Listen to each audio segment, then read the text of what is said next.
Hey everybody, Ben here from Cinderblock Studios, and I'm back with another quick tip for all you painters out there.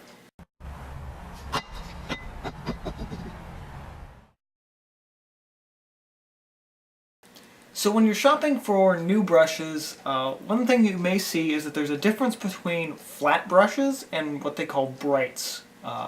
Which, when I'm making a art video of any sort, I'm usually just referring to those brushes, all of them, as flats, which isn't exactly true. So just as an example, here's a flat brush and here's a bright. What is the difference between the two of them, aside from a little bit of a size? If you line up the edges of the ferrules, what you'll actually notice is that the flat brushes, the bristles for them extend much further up.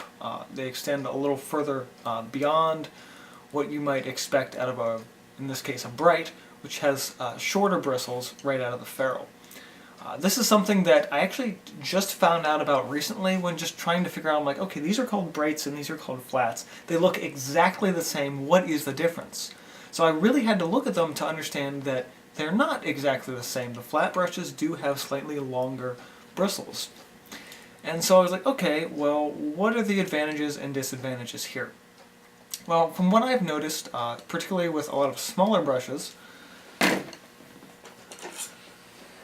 are that flats don't hold their shape quite as long, specifically because the bristles out of the ferrule are much longer.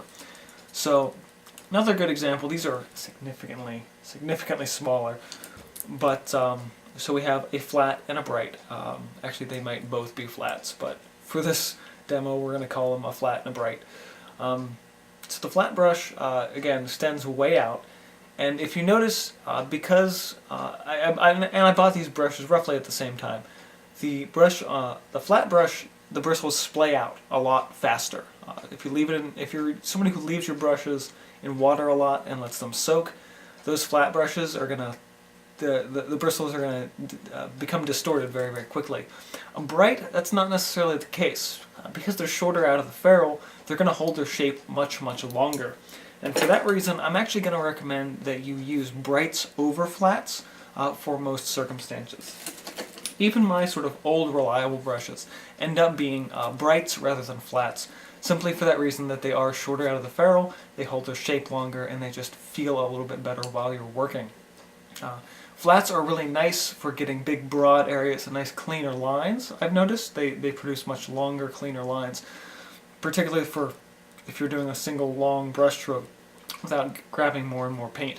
But in general, I prefer brights to flats, although I call them all flats just because it's easier for me to do.